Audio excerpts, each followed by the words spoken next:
Good evening, ladies and gentlemen. Welcome to this event with Professor Hans Rosling, arranged by Uppsala Africa Group and Forum for Africa Studies. I am Minni Novaki, and I'm the chairperson of Uppsala Africa Group, which is a local branch of Afrikagrupperna. Afrikagrupperna is a solidarity organization working in Sweden and Southern Africa in partnership with local organizations in order to change unequal distribution of resources and power. Entrance to this event is free of charge this evening.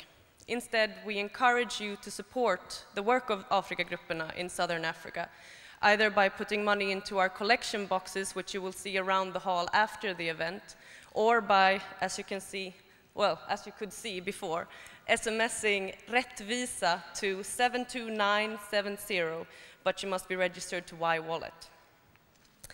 Professor Rosling is a long-time member of Uppsala Africa Group, and he has also worked for Afrikagrupperna in Mozambique in the late 70s. So it is truly an honor to have him here tonight, and we want to thank all of you for coming as well.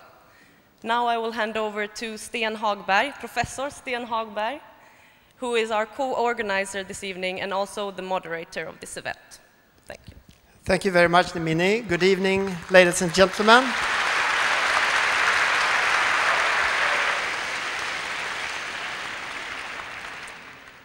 Wow, it's great to see you all here. We are so happy to have the whole Aula Magna with all these people tonight. So feel most welcome for this wonderful event that we will have together.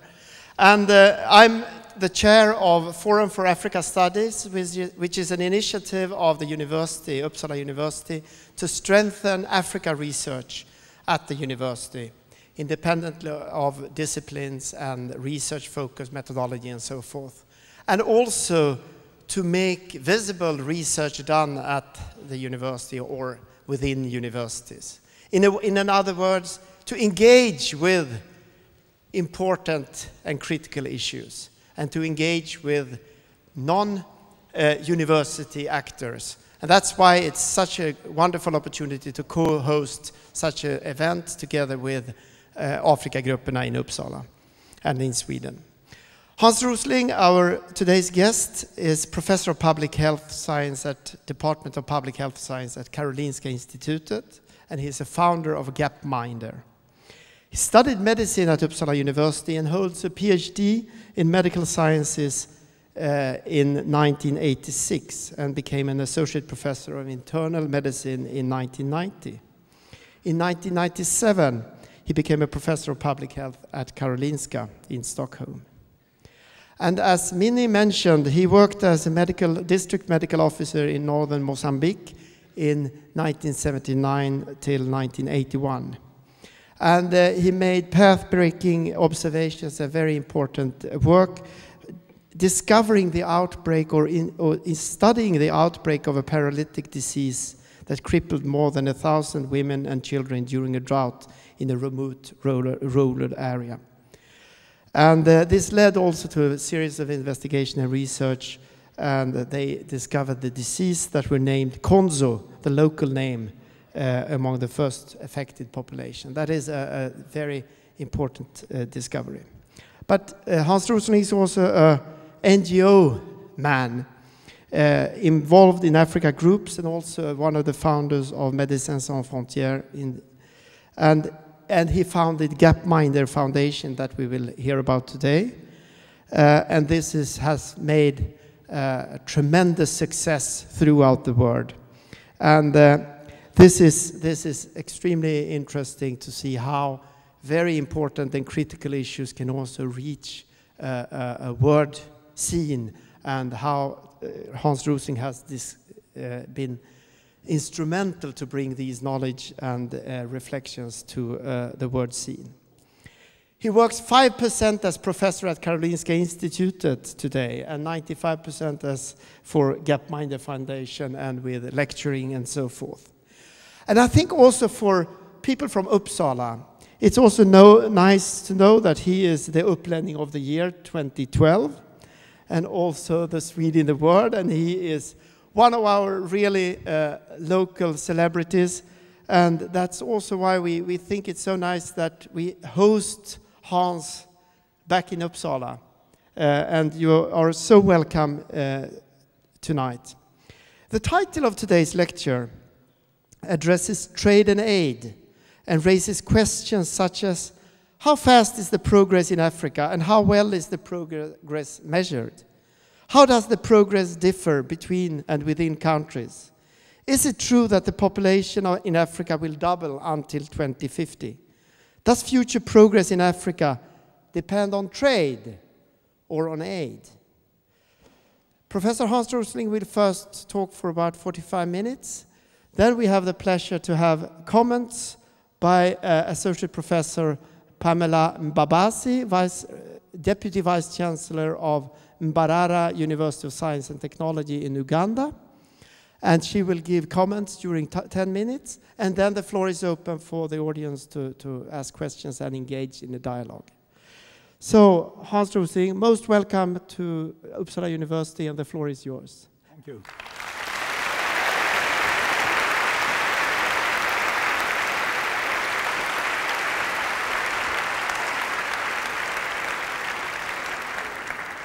I'm very happy that Pamela is here, because she is probably the one in the room that knows most about the contemporary development in Africa. So she will check if what I say is really facts or not. That's very good. Now, she's from Mbarara University, and many of you may not have heard of that. You've heard about Makerere University, which is the old colonial and still very good. But Mbarara University has made such an enormous development in the last decade, I would say. No? Have risen to a modern teaching institution, very competitive in research also. So that's why it's especially nice to have you here. And you're not here due to me, you're here due to this person, Eduardo Mondlane. He came to Uppsala in 1967, in the fall. I was 19 years old. He was the leader of the Mozambican Liberation Front. At that time, many countries in Africa had gained their independence, but Portugal still had the idea that they should remain as a colonial power. And unfortunately, the Mozambican people have to take arms and start fighting, an armed fight to liberate themselves. He was a leader, he was a professor from US, he had managed to get through education in Mozambique, and then higher education, very successful academically in the United States. He came to Uppsala, and it was my task to arrange the meeting for students. 8 came. Can you imagine? This great leader came, I was in charge of the meeting. I was not as successful at the Africa group as this evening. We were only 8, and it was really an embarrassment. It was really an embarrassment. But he was so noble. He was very much Nelson Mandela-like, to put it short. Very wise person. And he didn't bother that it was just 8. He took his time, and he taught us things for life. He says, to gain independence is the easy part. Everyone knows that it's ridiculous to continue with colonial structures. I'll tell you, we will even liberate Portugal from fascism in the same time as we liberate our own country. And that's very interesting. He said that 67, and that was actually exactly what happened. And then he said, my worry is after independence, because the expectations will be so high, as we already have seen in recently independent African countries, that just with independence we will have a good life.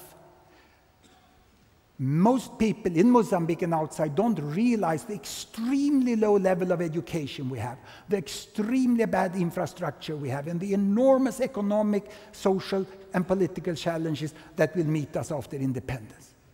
And that was to us sort of, we were shocked, you know, we were a little Che Guevara enthusiasts. Even if I was a grey social democrat at that time, you know, we were sort of, revolution was the big thing. And said, no, revolution it's sad. It's basically sad. And we have nothing against the Portuguese people, the Portuguese language, or even the Portuguese soldiers. As soon as they are disarmed, they are our friends. They are our friends. He was a very wise person. And after the meeting, you know, he went around and talked to each and every one of us and asked, what are you studying? When will you finish? And he came to me and I said, I was the youngest one, you know. And I said, oh, I will start, I've just been admitted to medicine next year. When will you finish?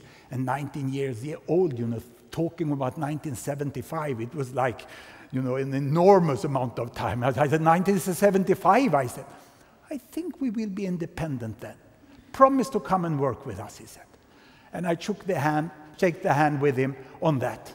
And what happened just 2 years after, many don't remember today that at that time, the terrorism looked like this in the world.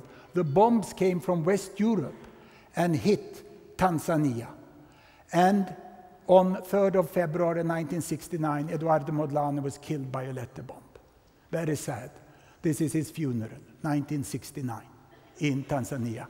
No European political leaders present. But I like, the photo is not so good, but Julius Nyerere looks very determined when he stands here. We ain't going to lose this battle against apartheid. We ain't going to lose this. And here stand his 3 children and his wife, Janet Mondlane, which is his loved one from his time of studies in the United States, who joined him. This is sort of a very sad day. It's like the real challenging times for Mozambican liberation. But indeed, he was right. 1975, they printed independence 25 of June on top of the Portuguese stamp. And Mozambique did gain independence exactly the year he said. And I had to go there and work and keep the promise. Actually, I didn't work for the Africa Group. I was recruited by the Africa Group, but worked directly for the Ministry of Health and was paid meticais, which very soon was a disadvantage because the value of the volunteer money was rapidly higher than it was when you received the meticais. But I'm proud to have been a civil servant in the health service of Mozambique. I was placed with my wife and our 2 children in Nacala here in northern Mozambique, and this is the hospital of Nacala where we came. You can see a younger version of me here. My wife and Anders Molin, who have spent his time now as an expert in health in SIDA. And this is the staff we had at the hospital. Those with white coats were nurses. They had 4 years of schooling and 1 year of professional training. Can you imagine 4 years of primary school, 1 year of training? The other ones were servants and aid nurses. Half of them were illiterate. It was an extremely low level of development in Mozambique. The doctor in the neighboring district, who also was a foreigner, he came from Tanzania. Tanzania had a much higher level of education. So when all the Portuguese doctors went home, foreigners came even from neighboring African countries and helped out in the first years. And it was fantastic work because the enthusiasm and the will of the staff was enormous. Their capacity was very limited because they didn't have the training which was needed. This is what the emergency room looked like. A mother with a child here, another mother with a child, both the typical combination of severe anemia due to blood loss from hookworm, because there were open defecation and the children had hookworm, and then they got the pneumonia and there were no penicillin in the village and they came with cardiac failure, very severely sick. We had to give blood transfusion and penicillin at the same time. So you needed to have a nurse who could place the drip. You needed Lino, the laboratory assistant who could do the blood groups. You needed those here, the aid nurses who would hold the child and explain in the local language, Makua, to the mothers what this was all about. And most of all, you needed this man, the staff manager and the financial manager of the hospital. I learned a lot of health service with very meager resources. I learned when you run a hospital, you need staff, knowledge, and respect for patients. And one thing more. Well, stuff, what is that? You need the drugs, you need these bags for blood, you need the building, you need the clothes, you need the soap, you need all these things, you know. You need to know how to diagnose and treat, and the respect for patient is equally important. Without one of these, it doesn't work. But the most important of everything is money. I love money. Because I'm a professor of public health and I worked in poverty, I love money. because money can buy you a vaccine. Money can buy you a blood test, you know. Money can buy you cement so these people can get a good toilet at home. I learned the depth of poverty. And it's very difficult to learn it theoretically. Of course, money in itself cannot be eaten. Money in itself doesn't cure any disease. Money in itself doesn't come with knowledge. But money, you can transfer it, you can convert it into stuff, knowledge, and respect. And why did I learn it so brutally? Because there were administrative hiccup and economical turmoils in Mozambique, and suddenly 1 month there was no money to pay the staff for the staff. Can you imagine academic hospital? Staff get no money. What happens? No salary. How long time would academic hospital continue to run without paying the staff? We continued for 2.5 months without salary for the staff. But then it was sort of that was there, and then finally the money came. It's very difficult to run hospitals without salary to the staff. And this was really an experience not working for an aid organization, but working within the local administration, which at that time, of course, was extremely weak. This was only 4 years after independence. And we had so many sick patients. This woman had just delivered at home 1 week earlier, and she came with tetanus. Stelkramp, lockjaw in English also. She had got 1 vaccination against tetanus during a national campaign that Mozambique had directly after independence. But she hadn't got the second, so she got a mild form of tetanus, and we could save her. And that we could do due to Mama Rosa here, the midwife with 4 years school and 1 year professional training. She was my mentor. She was my main teacher in respect for patients and how you operate and how you function. She was the one to motivate the staff when the salary was missing. She was really a fantastic person to make the whole thing function. And I got obsessed and tried to understand what is it out there? Because I can't save patients with severe diseases that can be prevented by the cheapest vaccine that exists in this world. We have to vaccinate them. We can't improve their health in the hospital. We have to be in the society outside. And this is where I did my internship, AT in Sweden, Gävleborgs läns landsting, with Hudiksvall up here, Söderhamn, Bollnäs, Gävle, Sandviken. 360,000 people, 800 medical doctors, and 30 children died every year when I worked there. And I found out when I started to study, because I got obsessed with understanding the difference where I had worked. I found out that Nacala district in Mozambique had almost the same population. It was the same geographical size. This was at the Baltic Sea, this was at the Indian Ocean in northern Mozambique, very similar. So it was like being the doctor in Gävle. Now, how many doctors were we in Mozambique? We were 2, compared to 800. That makes a lot of a difference. And how many children were dying every year? 3,000. Here, 1 child was dying every second week. Here, 1 child was dying every second hour.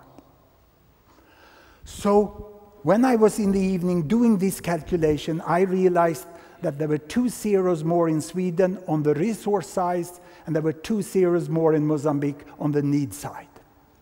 It was a 10,000-fold difference in the resources in relation to the need. And I got what I called a numeric traumatic experience. And I suffer ever since from post-numeric traumatic syndrome.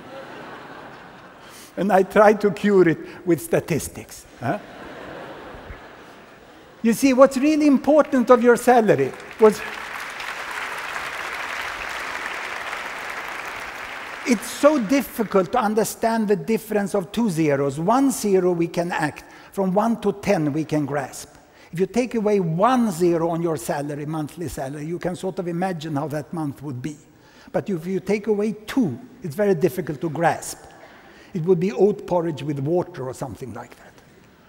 So this has been, how can we grasp, how can we sort of understand these enormous differences in budgets?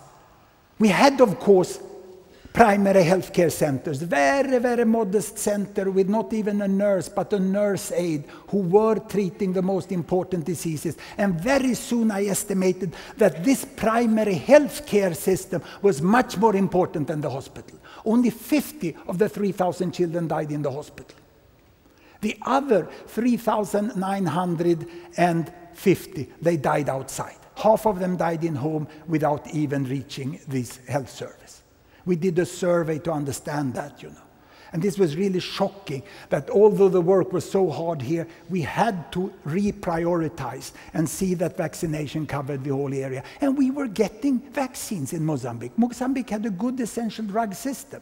Long before WHO, they started to buy the basic drug on competitive tenders. We got enough penicillin, we got enough malaria medicines. The thing was to distribute them to this staff and try to retrain this staff so they knew how to diagnose the three most important diseases: diarrhea, pneumonia, and malaria. And with that, we could save much, much more children than we could ever do in the hospital. So, look here. Income per person in GDP per capita, $400, $4,000, $40,000. The bubbles of the countries. Once more, my 2 zeros. 100-fold richer over here, 1% here. This is now the resources for health service. In Mozambique today, the health budget, the public health budget, $35 per person. In Sweden, 3,000. 2 zeros difference. And that is today. You know, the macro difference has not changed so much over these 30 years. It is a difference. The population have grown, so Mozambique has improved indeed. But the difference is so big. And you can see what gives a health budget. Is it politics or economics? You have a left side government, you are on this side. You have a right side government, you are on this side. The most important is how much money you have to divide and quarrel about. That's why I love money. There's no way you can provide the sort of health service we have in Sweden if you are not as rich as this. There's no way you can do it. But you can indeed use money much better. This is Pakistan, this is Vietnam. You can indeed do much better with the money you have. Health politics are important. But the big thing is to have economic growth over 50 years so you get rich and you can really have hip surgery for all people who need hip surgery.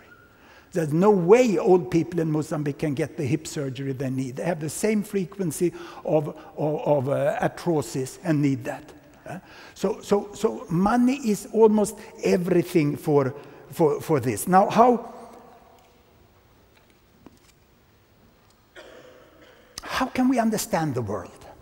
To treat my post-numeric traumatic syndrome, you know, I started to try to understand the whole world.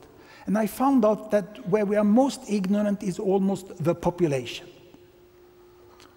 Yeah, I love money, but I love people much, much more than I love the money. I only love the money because I know how it can be used for the people.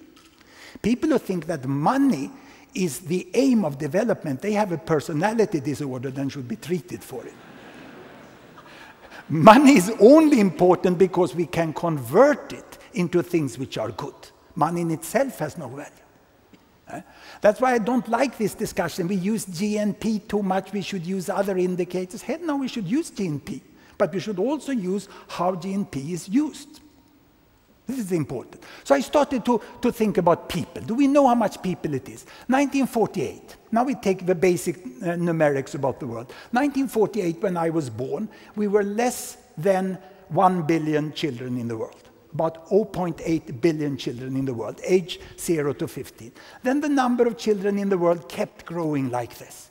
So by the turn of the century, there were 2 billion children in the world.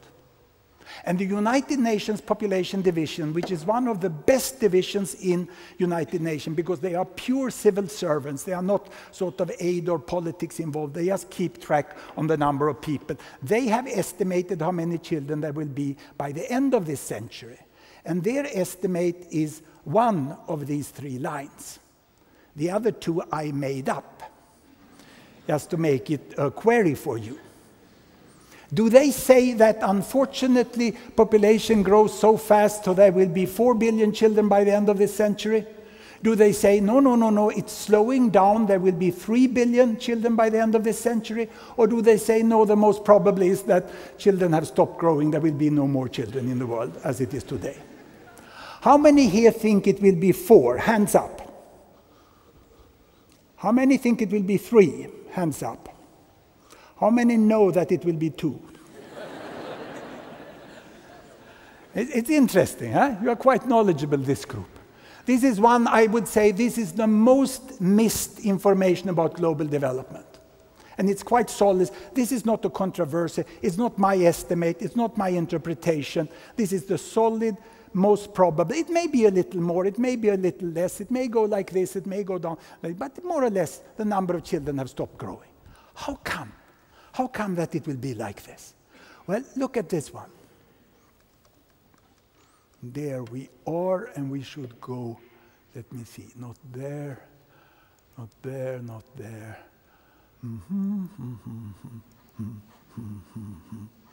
I missed to put it. This was 1960. This was 1960. At the turn, the big year, decade of independence. Number of children per woman in the countries, 2, 4, 6. Large families, small families. Child mortality, 100 per thousand, 200 per thousand, 300 per thousand. 300 per thousand means 30% of children dying. 1 child in 3 dies before the age of 5. And this is how terrible it was. Look, China was up here. The color here shows the continents. The blue one were African countries. It was more or less every 4th to every 3rd child who died during the first 5 years of life. And there were large families, and these were the developing countries. Look, high child mortality, large families. These were developed countries. They had small families and low child mortality, very few in between. Very few in between. The world was really 2 types of countries. And what has happened? The interesting with this is that we have quite good data. This data we get from the census, folkräkning. Most countries in the world are not like Sweden, not even United States or Australia. They don't have a registration of all births and deaths in a central register. They do a census every 5 to 10 years. And then they use that. And when you do a census, you have well-trained university students who have learned to behave. They come to the home, knock the door opens, the children come out, and they count them. It's the most easy you can do. There are many other things which are much more difficult to try to find out. So we have quite good data on this. Child mortality is much more difficult, but due to DHS, Demographic Health Survey, financed by USAID over the last 40 years, and the mixed studies from UNICEF, every 3rd year in almost all countries that doesn't have good registers, a selection of 3,000 to 4,000 women are done, and they are interviewed. So we get estimates for the country. We have quite good. So these are the numbers we know. The size of the bubble is the size of the population. This is United States. This is, of course, Sweden. 150 years of peace. Sweden was down here. A very, very, very nice place to live in. Look there. Japan was almost there.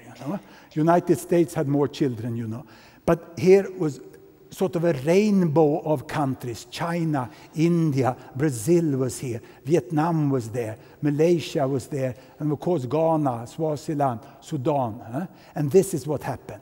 Look, child mortality has been falling, and then family planning starts in China, and they go for smaller families, and Latin America don't care about the Pope, they follow on here, and here comes India, and look at Bangladesh, it catch up, and this is Iran, Islamic Republic of Iran, and also African countries are following, and this is today.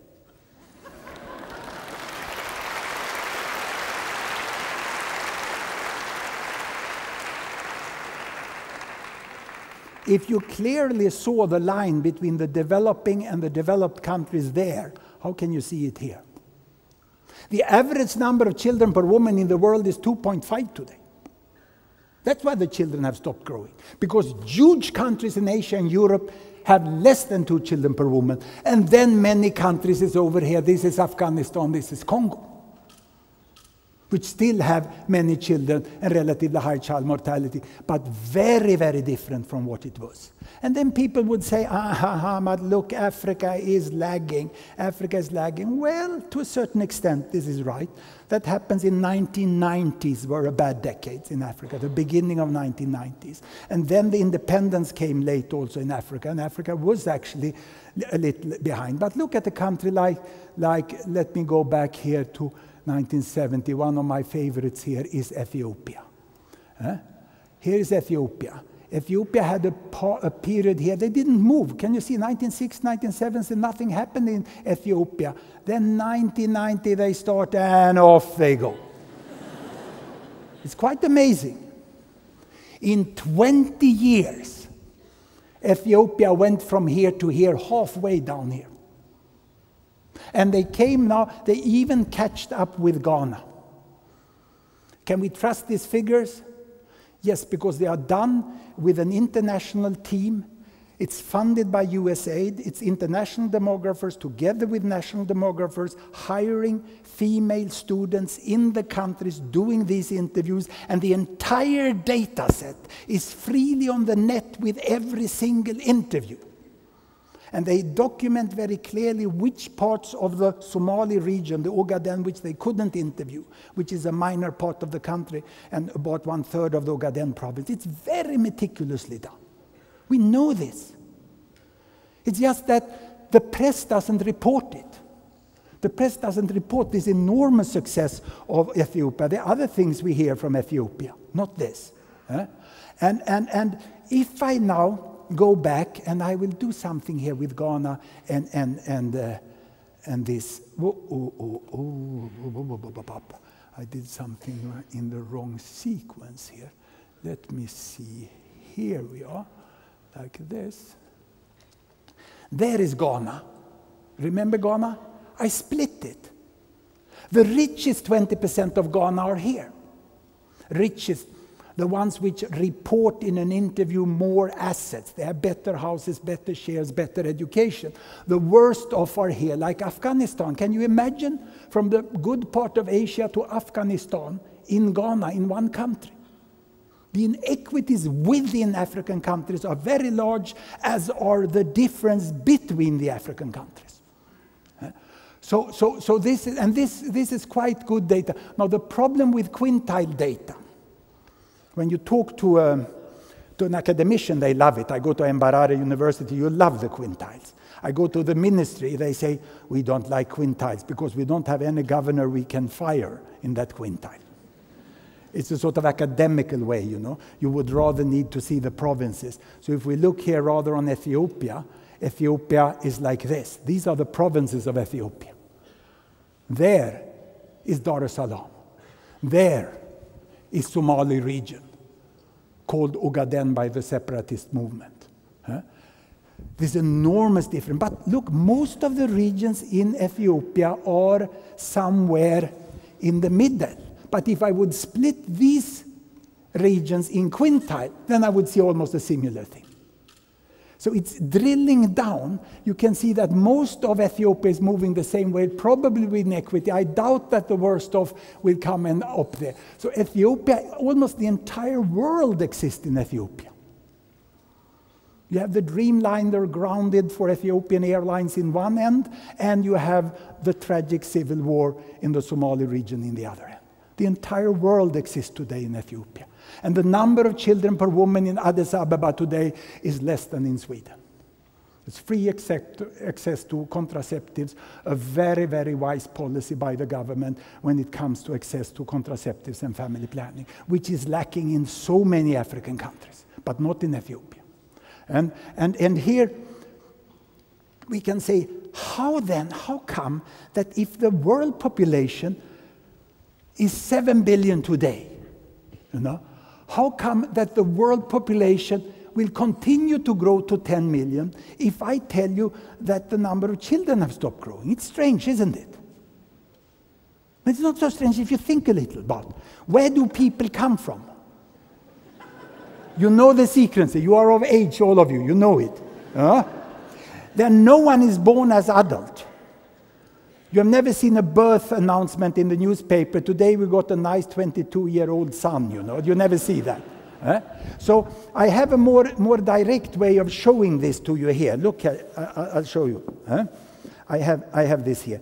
If each of these toilet paper rule is 1 billion people, we have 2 billion children in the world today, up to age 15. We have 2 billion, almost 15 to 30, 1 billion 30 to 45, 145 to 60, and then my group, 60 and above, you know, all the way up. We make almost 1 billion. These are rounded numbers, but it's correctly rounded mathematically. You get it like this. And now I tell you that the number of children will not grow.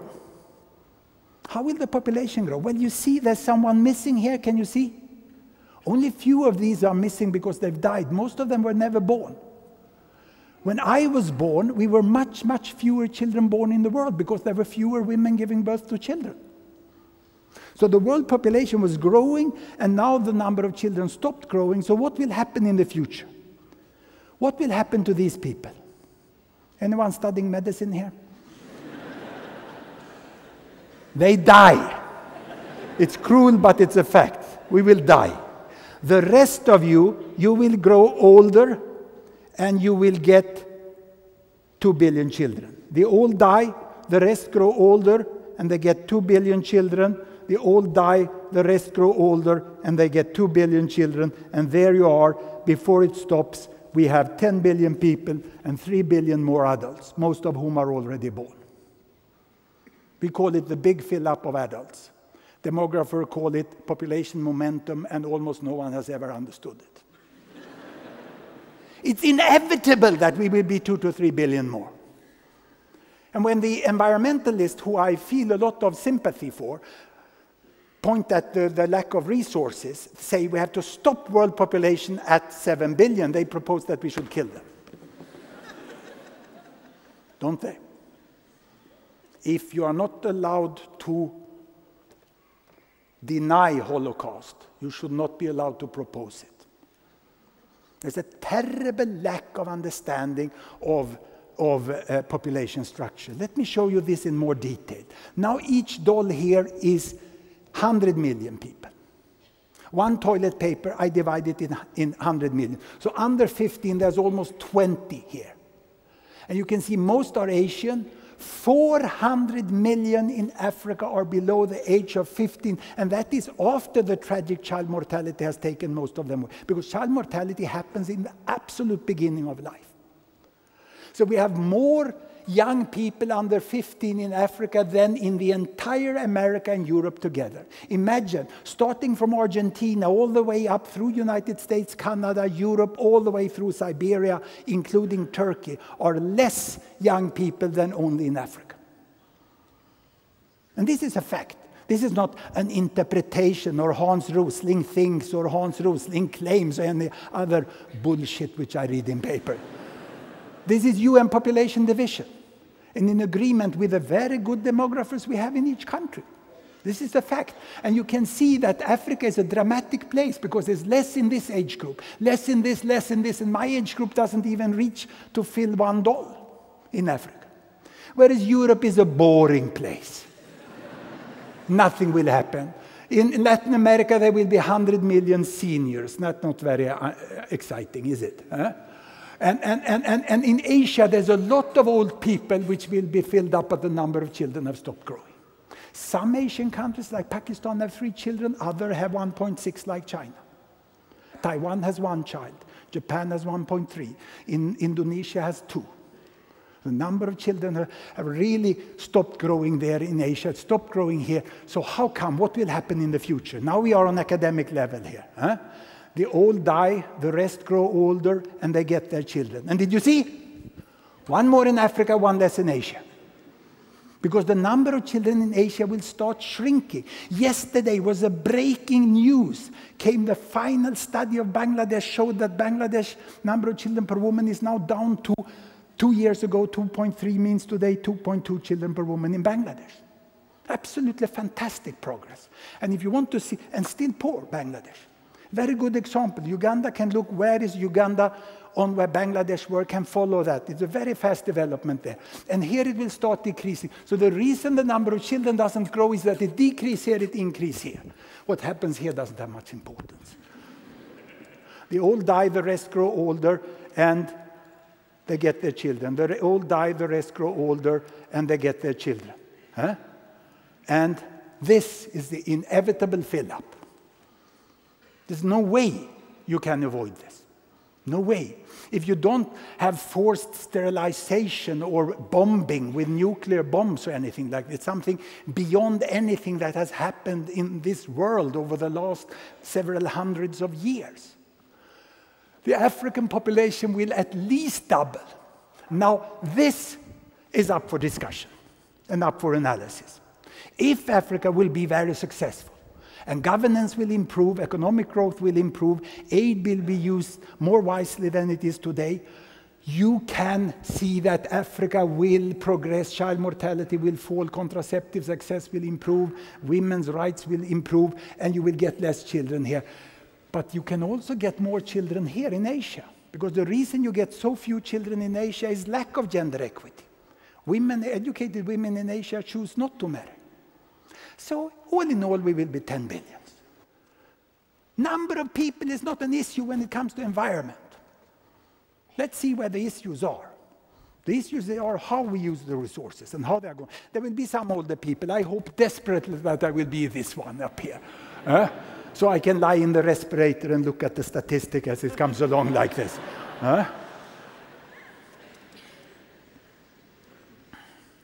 This is child mortality trend. Very good. United Nations is doing an excellent job now of presenting child mortality in a transparent way. I don't go into the details. What I want to show here is how we define developing countries and developed countries. Because it's a term which kept being used over and over again. And who is eligible for aid? You can't give aid to Denmark. It won't count. Can you give aid to Russia? No any longer. Who can get, what is the definition here? This line is the Gavi line. Gavi is an organization I like very much. Global Alliance for Vaccine and Immunization. It's the organization purchasing the vaccines on a very clever way at a low price and good quality and provide it to the countries that have less than $1,500 in exchange rate per person, which is $3,000 in purchasing power. There's no way you can avoid learning the difference between exchange rate and purchasing power. And all of you who travel have found it. You go to Forex, you change the Swedish crowns. You go to a country which doesn't have the same income. Wow, it's cheap here. It's cheap here. I can eat lobster, you know. And it's much cheaper. But then people from that country come here as students. It's expensive, isn't it? Yeah, they're very expensive. Even tomatoes are expensive. You mentioned everything. That means that this line, this is the line of Bill Gates and Melinda Gates.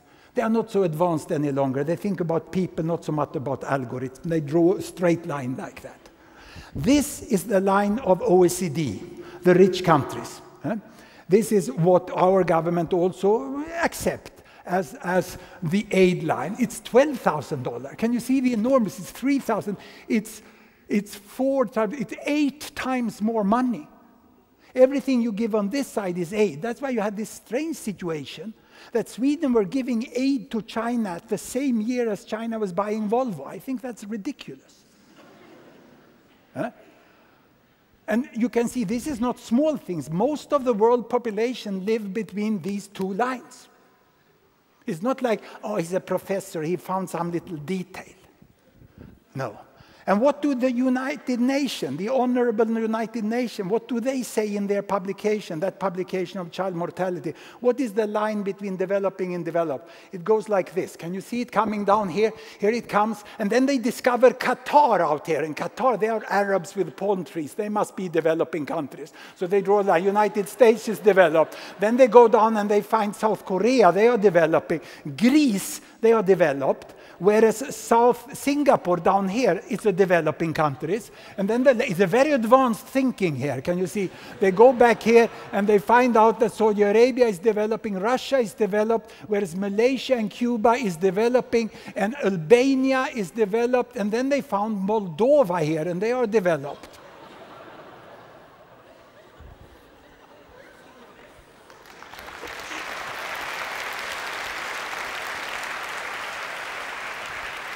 Any university that allows this dichotomy, these terms to be used, have this sort of intellectual qualities. You have to define it. I have no problems with the names. I have the problems with not knowing where the cutoff, and actually I think it's stupid to cut off, so you have 1 billion people here and you have 6 billion people on that side, and you say that Afghanistan and Brazil is about the same. We can call them developing countries. It's quite arrogant. It's a toxic combination of arrogance and ignorance, you know, which makes this happen. So this is, to me, it's very strange that this is allowed to continue like this. And when we go and look for it more carefully here, we can see the following. Let me show you here the aid. I show you the aid here. This is recent data, so I'm doing this directly from the web version of Gapminder World. This is available online, so you can spend the night looking at it. Huh? Here I have GNI per capita. This is exchange rate dollar, no kind purchasing power. This is exchange rate dollars, you know, what you get if you convert your currency to dollars, you know. You have the poorest is Congo there, 200, 2,000 there, 20,000 there. The sequence of the countries is more or less the same. And this is aid received, how much development aid each country receives as a percentage of their own GNI, the total. How much money do they get in aid? How much do they produce themselves? And you can see that some countries get 30%, I think it's Afghanistan get 40%, but it's very interesting that it's like this here, and then it's like this. Because aid continues to here. 2010, development aid was given to Oman. Then it was taken off the list. Trinidad got aid, Croatia got aid, Equatorial Guinea, Venezuela, Chile got aid, Turkey got aid. You give a lot of aid to Turkey, and Brazil got aid. It's very strange. I don't understand why. But you can see that all these countries getting aid is an absolutely insignificant part of their economy. It has no importance as money. It's just if it's very well spent to support a certain group who fights for rights for women, or if it's for one group who fights for security in traffic or whatever it is. But it has no importance in the macroeconomy, whereas here it's important for the macroeconomy. You have 10 to 20% of the money. This aid is completely different from this one. This is for small consultancies and conferences. This is to pay for school and health service and for contraceptive pills if they were clever. But the world has forgotten, got scared by Bush, so everyone stopped helping these poorest countries with contraceptive pills. Huh? And now the women, 30% in Uganda of women have an unmet need of family planning. They want to limit the number of children in order to be able to help the children. Some say, I can have many children, but not so often at least. Let me wait a little. And they go to the health center and there's no contraceptive pill there. Because the world is in. Instead, there is a human rights organization who work for the rights of women to get contraceptive pills. But I think those sort of rights cannot stop pregnancies. It's the pill itself which needs there. Then it has to go together with action for rights. But these, can you see? And this is mainly Africa. And I hear many arguing, oh, Africa, there's so many rich people in Africa, they can pay now themselves, they can tax them. No, it's very modest. Even if many African countries are successful now, the economic level is still modest. Here you can tax the rich. Why the heck give money to China? They have $4 trillion in foreign exchange reserves, $4 trillion. And you don't need to give them. So, and the sort of collaboration needed here in human rights and research and technology is so different from what is needed here. Here it's a strategic investment for development. Here it's something else. And when you discuss aid to developing countries, you disregard this enormous, and it's not a small difference, because here is most of the world population. Here is, fortunately, 1 billion, more or less. Or India is the big issue, that we can have a special evening about India. whether you should have aid to India or not. But from here on, I don't see an economic reason for aid. There's too much debate and too little knowledge. And I don't argue against debate. I just want to put more knowledge into the debate. Where we are now is more or less here. What I did here was that I put income down here. Now I'm back to purchasing power, what you can get in your own country for your money. On this, poor, rich. It's only reason is it gets 40,000 there, otherwise it was 20,000, but it's quite similar. Here now is number of children dying, but I did this what we called logarithmic, but don't forget it, because everyone gets nervous when I said logarithmic. We take the low child mortality apart and we push the high child mortality together.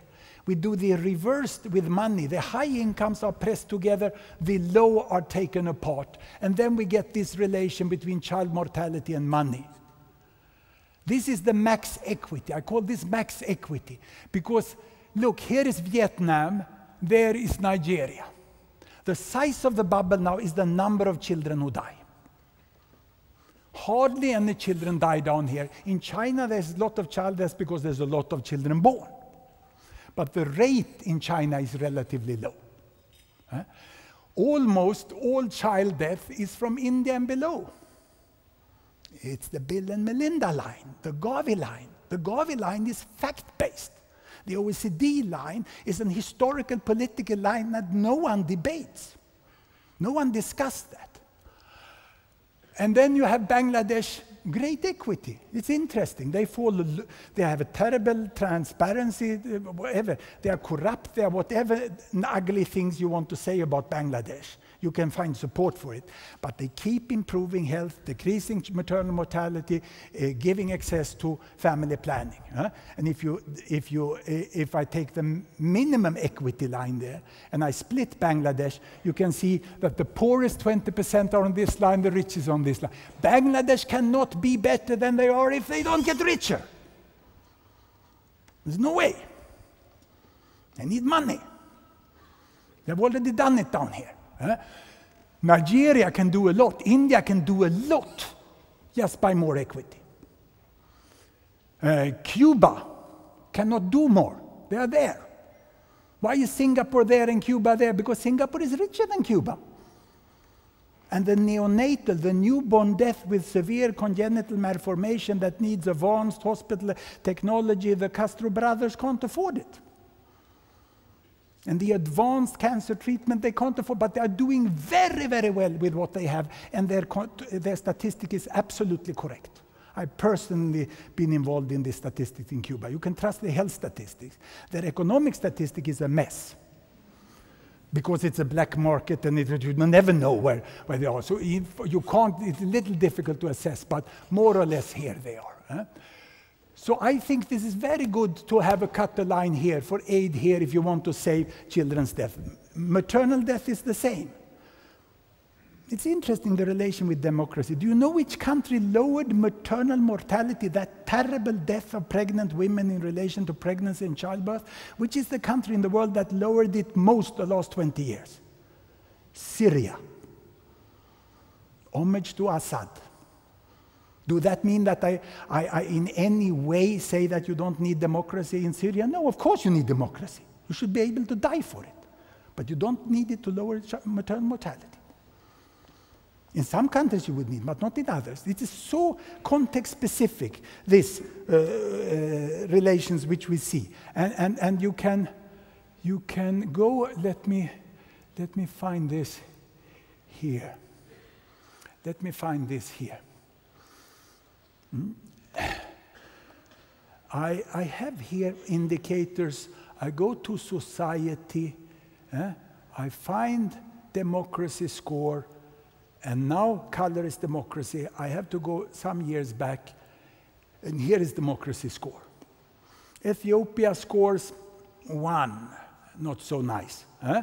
red here is it's not political, sorry, this is not political. It's not saying that, don't think about red and blue as politics. Japan is democratic, United States is democratic, even Denmark, Sweden scores full in spite of the monarchy. It's very strange, but there should be some little deduction. That's the only political statement I make, the only sort of comment. But it's a methodological comment, isn't it? It's a methodological comment, you know. And here you have Cuba. Look, Cuba, so low child mortality and -7 in democracy. And here you have Vietnam, -7. And here you have Saudi Arabia, -10. And the only human rights support Sweden is giving is an ammunition factory, but I don't think it will have that impact. It's the lowest democracy score, but that they are too rich, so it doesn't count as aid any longer. So that's why they fall in trade. And that's why we need to have a policy which is not only development aid policy, we need to have a policy for all the countries, for the world, how we act. And that policy must be broader and deeper and go beyond the aid policy, which is about money. Because some countries score very bad, and they are here, United Arab Emirates, Kuwait, and Singapore there is -2. But here, these poorest countries, Afghanistan, Burkina Faso, they score relatively well, and it's a little like this. And there are some red up here. Ghana is there, -8, but they're still poor.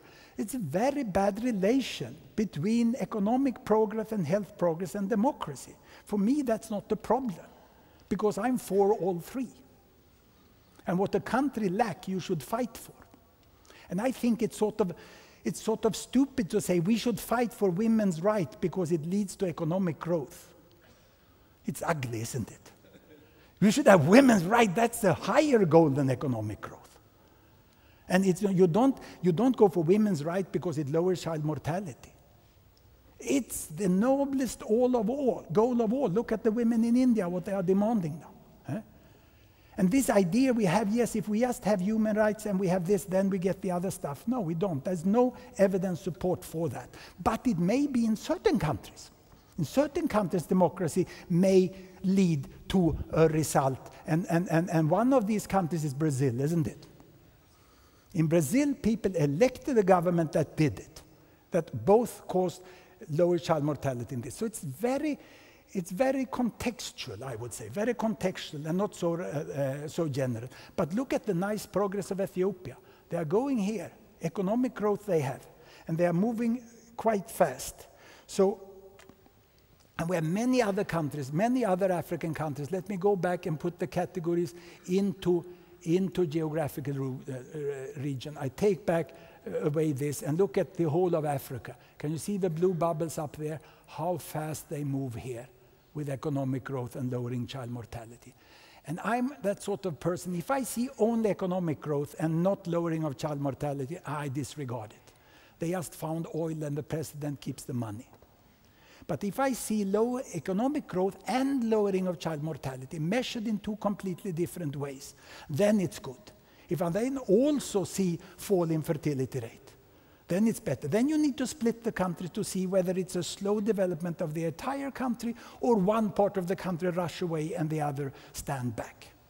I think we need a much deeper analysis country by country. And of course, we cannot regard Africa as one place. It's very different. African countries are very, very different. They are different in their history and their geographical position in the political system today. It's like someone come, and how is Europe? You know, my brother works in Ukraine and he told us that Sweden also. We would laugh at that. If someone make an extrapolation from Ukraine to Sweden, you know, we think they are ignorant. And yet, perhaps not you who study this, but many, many people do this generalization. They don't want to go to Tanzania on holiday because it's a war in Somalia. But they would gladly buy a house in Thailand in spite of the war in Afghanistan. Africa today is like Asia 1970s.